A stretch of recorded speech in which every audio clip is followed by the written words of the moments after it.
अस्सलाम वालेकुम viewers, welcome to business idea with Haq. आज हम आपके साथ बड़ी ज़बरदस्त इन्फॉर्मेशन शेयर करने जा रहे हैं कि मुल्तान में या पंजाब में कौन सी आम की किस्म मशहूर है, उनके नाम क्या हैं, वो कहाँ से ख़रीदी जा सकती हैं, क्या वो एक्सपोर्ट क्वालिटी की भी हैं, हाई डेंसिटी मैंगो फार्मिंग पर क्या उनको यूज़ किया जा सकता है।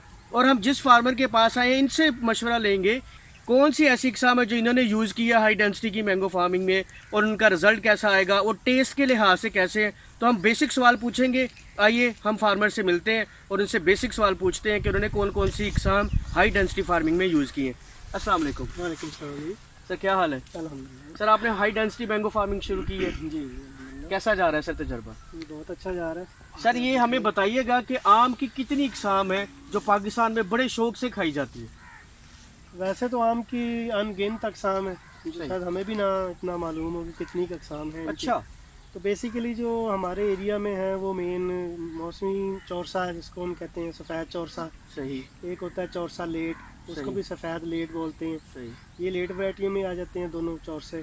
सही। और इसके अलावा सिंदड़ी है, मालदा है, दुशहरी है, काफ़ी सारी वैरायटीज़ हैं। तो सर दुनिया में पाकिस्तान आम की वजह से बड़ा मशहूर है, तो पाकिस्तान का कौन सा ऐसा आम है जो आप सोचते हैं कि ये एक्सपोर्ट क्वालिटी का है और बड़ा एक्सपोर्ट होता है और जायकों का बादशाह आम हो वो? इसमें मुख्तलिफ चीज़ें हैं, जैसे आपने इतनी सारी चीज़ें जमा कर दी हैं। सही। जायका जो है वो हर इलाके का अपना होता है। वो हमारे इलाके का जो टेस्ट है वो हर बंदे को डिफरेंट है। जिसमें अनवर लटोर का जायका बहुत सारे लोगों सही। को पसंद है। मौसमी चौरसे का जो जायका वो बहुत ज़्यादा अच्छा है, सही। मिठास उसमें काफ़ी ज़्यादा होती है। हम्म। तो एक्सपोर्ट के लिहाज से जो हमारे लोकली यहाँ पे पाकिस्तान में ज़्यादातर जो वैरायटी एक्सपोर्ट हो रही है वो मौसमी ये है सफ़ेद चौरसा। सफेद चौसा एक्सपोर्ट होता है पाकिस्तान का ज्यादातर। चौरसा लेट जिसको बोलते हैं, सही। यही ज़्यादा। सर ये लेट चौसे का क्या मतलब है, इसको जरा समझाइएगा। लेट चौरसा इस तरह से कि पहले एक वैरायटी है इसमें चौरसा, मौसमी चौरसा, सही। समर चौरसा बोलते हैं इसको, मौसमी चौरसा बोलते हैं। तो वो कब अवेलेबल होता है वो मार्केट में तकरीबन खरीदने के 7वें लिए? महीने में हमारे इधर आ जाता है मार्केट में। सही। ये जो चौरसा लेट है ये उससे लेट होता है, मतलब ये सारी वैरायटियों से मौसमी जो वैरायटीज़ है ना हमारी लोकल, उनके बाद में आता है। तो ये लेट अक्टूबर नवंबर तक रहता है बाजार में, आप ले सकते हैं इसको? ये सितंबर तक तो सही रहता है। उसके अलावा अक्टूबर तक फिर ये है कि नुकसान करना शुरू हो जाता है। अक्टूबर तक भी ले जाते हैं लोग इसको, तो लेकिन अक्टूबर तक सितंबर- ये ठीक हाँ है। जी, अगस्त और सितंबर तक बेहतर रहता है। सही। आपने कितने इकसाम की वैरायटी कास्ट की हुई है हाई डेंसिटी में? हाई डेंसिटी में मैंने ज़्यादातर 3 वैरायटियाँ हैं मेरे पास तकरीबन।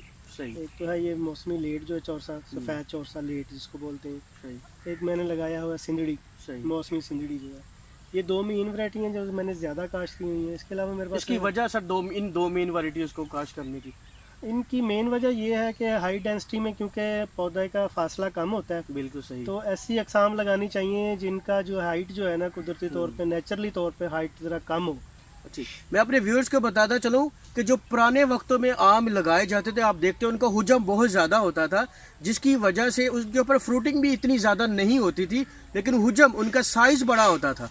तो अब जो हाई डेंसिटी में टेक्नोलॉजी एडवांसमेंट हुई है, जो टेक्नोलॉजी इवॉल्व हुई है, उसमें ऐसा हुआ है कि जायका भी वही रहेगा, आम का साइज़ छोटा होगा और उसकी फ्रूटिंग भरपूर होगी। वो उतना ही फल देगा जितना एक बड़ा फल, जो आप बड़े पौधे देखते हैं आम के, वो उतना ही फ्रूट देगा। ऐसा ही है? ये फ्रूट तो उतना ही देगा। पहले जो पौधे होते थे उनकी एक तो वैरायटीज़, ये जो तजर्बे के बाद वैरायटीज़ तैयार की गई हैं, नई वैरायटीज़ सही। जिनमें इनका जो है ना हाइट इनकी कम है। इनके अलावा एक दो वैरायटीज़ ऐसी हैं जिनको शान खुदा, ये शान मुस्तफ़ा, इस तरह से सही, कुछ जी, कहते हैं। बिल्कुल। वो बिल्कुल छोटे छोटे पौधे होते हैं, उन पे बस फ्रूट आता है। और इनके मेरे ख्याल में 15 साल 12 साल वो अगर आप 5 बाय 5 पे भी लगा दें तो वो चल जाते हैं। अच्छा, ये जो छोटी वैरायटी, क्या ये इनकी मार्केट में इतनी डिमांड नहीं होगी? मार्केट में इनकी इतनी ज़्यादा डिमांड नहीं है, इतनी सही। चाहत से खाया नहीं जाता, टेस्ट सही। वाइज इतना अच्छा नहीं है। सही। ये जो मैंने वैरायटी लगाई हुई है इसकी मार्केट में, पाकिस्तान में भी डिमांड है, बाहर भी डिमांड है। इस वजह से हमने इसको जो है ना ज़्यादातर इसको लगाया है। सही। मौसमी ये जो लेट सफ़ेद चौरसा जो है लेट। ठीक। तो इसके पौधे सर कहाँ से लिए जा, अगर फ़र्ज़ करें कोई किसान है, वो देखता है कि वो उसके पास कुछ एकड़ ज़मीन है, वो हाई डेंसिटी की फार्मिंग करना चाहता है और 2 से 5 वैरायटियाँ वो रखना चाहता है, तो इसके पौधे कहाँ से वो ख़रीदे? देखिए ये इतनी ज़्यादा वैरायटी तब लगाई जाए अगर रकबा ज़्यादा हो आपके पास। अगर आपके पास 15-20 एकड़ या इतना है तो फिर आप 4 से 5 वैरायटियाँ लगाएं। सही अगर आपके पास 1 एकड़ या आप 2 एकड़ में लगाना चाह रहे हैं तो इतनी वैरायटीज लगाएंगे, वो तो फिर आप सिर्फ ये है कि घर खाने के लिए होंगे। सही क्योंकि सही कोई भी बैकर या कोई भी बंदा जो आगे ख़रीदेगा उसके लिए मसला बन जाएगा कि वो थोड़ा सा तोड़ेगा, वो वैरायटी ख़त्म हो जाएगी। क्योंकि हर वैरायटी का एक टाइम है कि एक सही, वैरायटी आज तैयार हो रही है, पक रही है, दूसरी वैरायटी जो है उसको हफ्ता लेट है, तीसरी वैरायटी जो है 15 दिन लेट है। व्यूअर्स ये देखिए बड़ी ज़बरदस्त इन्फॉर्मेशन है कि अगर आपके पास जगह कम हो तो आप तजर्बात नहीं कर सकते उसमें कि रंग बिरंगे पौधे एक साथ नहीं लगा सकते। आपको एक ही किस्म का पौधा लगाना पड़ेगा जो कामयाब हो, ताकि अगर आप उसको सेल करते हैं तो जो ख़रीदार है, जो आपको ठेके पर या जैसे भी वो आपसे बल्क में ख़रीदता है, वो आपका फ्रूट ख़रीद ले और आपको एक अच्छा रेट दे। अगर आप मुख्तलिफ पौधे यूज़ करेंगे जैसे फार्मर भाई ने बताया, तो उसमें आपको वो रिजल्ट नहीं मिलेगा, ना ही आपको उतना मुनाफा मिलेगा। तो सर ये क्या आपके पास इसकी नर्सरी मौजूद है इन पौधों की? नहीं, हमारे पास नर्सरी जो है ना वो हमने सिर्फ अपने लिए लगाई हुई है। सही तो पहले हम बाहर से लेके आते थे पौधे, लेकिन वो तजर्बा कामयाब नहीं होता इतना, सही क्योंकि बाहर से जो देते हैं ना पौधे वो कामयाब नहीं होते आपके एरिया में। सही उनकी सही जड़ वगैरह जो है ना वो काटी हुई होती है।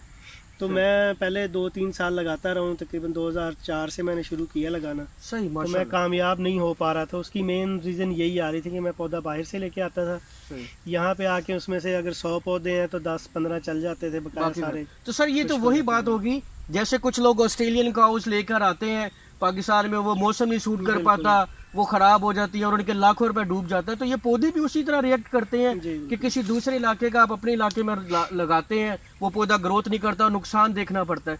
तो सर इसको एक तो ये बताइएगा कि ये पौधे कहाँ से मिलते हैं और इनकी नर्सरी कैसे बनाई जा सकती है, इसके बारे में बताइए। नहीं, इसमें ये नहीं, इसका कोई मौसम का ऐसा इशू नहीं है कि मौसम के हिसाब से इसको, यानी कि आप कहीं और से लेके आए तो यहाँ पे आके इसके लिए मौसम अच्छा नहीं है। जो आप बाहर से लेके आते हैं ना, उसकी जो है जब उसको निकालते हैं ना तो उसके नीचे जड़ काट देते हैं। सही पौधा बड़ा होता है, जड़ कट जाती है, जब वो दूसरी जगह जाके शिफ्ट होता है तो वो तैयार नहीं हो पाता। सही अगर आप अपने पास इसको तैयार करेंगे तो आप ज़ाहिर है उसकी केयर कर रहे हैं, और अभी अगर आपने उसको खुदाई करके निकाला है तो अभी आप लगा देंगे, यानी कि वो 10 से 15 मिनट के बाद तो ज़मीन में चला तो जाएगा। इसका मतलब ये है कि आप इस पौधे को अपने फार्म पर खुद तैयार करें। अपने फार्म पे खुद तैयार करें। तो उसके सर क्या प्रोसेस होगा? प्रोसेस सिंपल है। अगर आप काठा लगाना चाहते हैं, जैसे गुठलियाँ आम लोग खाते हैं, खा के उनको लगा ले तो एक पौधा जो निकल आता है वो काठा तैयार हो जाता है। जब काठा 1.5-2 फुट का हो जाए तो उसके ऊपर आप किसी भी माली से आप पेवंदकारी करवा लें, उस पर पेवंद करवा लें उसको, जो वैरायटी चाहिए आपको। तो इसके बारे में तो व्यूअर्स हम डिटेल से एक नई वीडियो बनाएंगे कि आप इनको कैसे कर सकते हैं। अब इनसे पूछते हैं कौन सी वैरायटियां और आपने लगाई हैं और वो कितने एकड़ पर लगाई हैं। जी सर, आपने एक वैरायटी तो बता दी, अब दूसरी वैरायटी कौन सी है? दूसरी वैरायटी मैंने एक तो मैंने बताया आपको कि मैंने लगाया हुआ है ये जो है सफ़ेद चौरसा लेट सफेद चौरसा लेट के अलावा लेट सही। लगाया हुआ है। दूसरा मैंने ज़्यादा लगाया हुआ है मौसमी सिंदड़ी। मौसमी सिंदड़ी। मौसमी सिंदड़ी की खसूसियत ये है कि उसका पौधा जो है ना वो बहुत ज़्यादा बड़ा नहीं होता, कदावर नहीं है, सही सही वो मुनासिब कद होता है उसका, और वो नीचे ही ज़मीन पे ही रहता है, सही।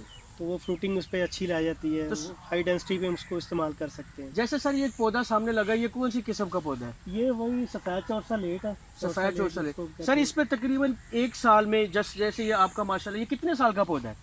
ये इस टाइम तकरीबन 7-8 साल का होगा। ये 7 साल का पौधा है व्यूअर्स, और इस पर माशाल्लाह साल के एंड में ये जो सीजन चल रहा है कितना फ्रूट लग जाएगा तकरीबन? ये पौधे पे पौधा डिपेंड कर रहा होता है। ये एक बड़ा पौधा है, इस पे माशाल्लाह 4-5 मन होगा इंशाल्लाह लाजमी तौर पे। एक पौधे पे 4 से 5 मन एवरेज आ जाती है। एवरेज आ जाती है। सर इसका मार्केट में रेट कितना होगा? मार्केट इस पर डिपेंड कर रही होती है कि हालात के हिसाब से। ख़ास तौर पे ये जो है ना, ये एक्सपोर्ट इस पर बहुत ज़्यादा डिपेंड करती है। ये सारी वैरायटी ज़्यादातर एक्सपोर्ट होती है। तो फिर तो इसकी जो मार्केट में रेट होगा वो बहुत ज़्यादा होगा। रेट ऐसे है कि 2500 से लेके 4000-4500 तक चला जाता है इसका रेट। फी मन। का। जी, फी मन के आप मंडी से ले सकते हैं। तो व्यूअर्स आप देख सकते हैं कि माशाल्लाह पौधा भी बड़ा ज़बरदस्त ग्रो कर चुका है। हाई डेंसिटी में इसका ये रिजल्ट है, और इसमें फ्रूटिंग भी आपने जान ली होगी कि इसमें फ्रूटिंग कितनी है। फिर ये एक्सपोर्ट क्वालिटी का है, एक्सपोर्ट भी कर सकते हैं, और आपकी लोकल मार्केट में भी इसका बड़ा ज़बरदस्त रेट है। तो सर इसी तरह जो फजरी आम था सर, उसके बारे में थोड़ा बताइएगा, वो कहाँ से आया, अब वो कहाँ है, उसका क्या बना? फजरी वो पुरानी का जिसको हम रवायती काश कहते हैं वही है। उसका पौधे का जो कद है वो काफ़ी बड़ा हो जाता है, सही। और उसके लिए मेरे ख्याल में वो 1 एकड़ में तकरीबन 36 से 40 पौधे लगते हैं। सही। और वो तकरीबन 10 साल बाद मुनासिब फ्रूटिंग पे आते हैं। 10 साल बाद? जी। उसके बाद आप देख लें, अब 36 पौधे लगे हुए हैं तो अब 1 एकड़ में तो वो क्या उसकी एवरेज आनी है, वो फिर उसके लिए टाइम उनको बहुत ज़्यादा चाहिए।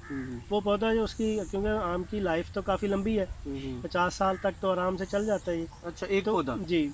तो वो जो फजरी वगैरह है वो इसी तरह से रवायती काश्त में आ जाते हैं। वो पहले के लगे हुए हैं, जब 20 साल से ऊपर जाते हैं तो फिर उनका झाड़ या पौधा काफ़ी बड़ा हो जाता है, फिर इनका फल भी अच्छा आता है। लेकिन अब 20-30 साल एक टाइम है, बड़ा लंबा टाइम पीरियड है। अब जदीद दौर है, हर कोई कहता है कि ज़्यादा आउटपुट ली जाए, इस हिसाब से। तीसरा जो वो सबसे ज़्यादा काश्त किया जाता है आम, वो कौन सा है जी, बताइएगा? उसमें मैंने जो काश्त किया हुआ तीसरे नंबर पे मेरे पास तो है 12 नंबर लटोर। 12 नंबर लटोर, बड़ा नाम सुना है जी। जायकों का बादशाह कहा जाता है इसको। लटोर लेट भी, 12 नंबर लेट भी बोलते हैं। ये भी लेट वैरायटी है बेसिकली। ये चौरसा अपना शक्ल इसकी वही होती है जैसे मौसमी लटोर होता है, लेकिन ये उस मौसमी लटोर से काफ़ी देर बाद में उतरता है। सही। ये इसी के तकरीबन इसके आसपास ही सफ़ेद चौरसे के साथ ही उतरता है। तो ये 3 ऐसी वैरायटीज़ हैं जो मशहूर हैं और आप इनको आसानी से हाई डेंसिटी में काश्त कर सकते हैं। जी। और इनका कद भी इतना नहीं होता, इसमें आप फसल भी उगा सकते हैं। ये एक्सपोर्ट क्वालिटी का फल है। चाहे आप जो एक्सपोर्ट क्वालिटी का फल होता है उसकी लोकल मार्केट में कीमत भी बहुत अच्छी मिल जाती है और उसको व्यापारी जो है बड़ी हंसी खुशी और अच्छे दामों पर किसान से ले लेता है। बहुत सारे फार्मर्स सवाल करते हैं कि इतने सारे आम की इकसाम है जो हमने काश्त की हुई है, कि हम उनको निकाल दें। नहीं, आप ऐसा हरगिज़ ना करें। हम जैसे अक्सर बात करते रहते हैं कि आप उन्हीं पौधों के अंदर ये पौधे लगा लें। जब ये पौधे बड़े हो जाए, जवान हो जाए, फ्रूटिंग के काबिल हो जाएं, तो आप पुराने पौधों का निकाल कर इनका फल इस्तेमाल करें। इसी तरह टेक्नोलॉजी एडवांसमेंट के हिसाब से आपने यूज़ करना है और हमेशा किसान को वो फल या वो पौधे लगाने चाहिए जिनसे उसको एक अच्छा मुनाफा मिल सके और वो कम वक्त में फ्रूटिंग शुरू कर दें।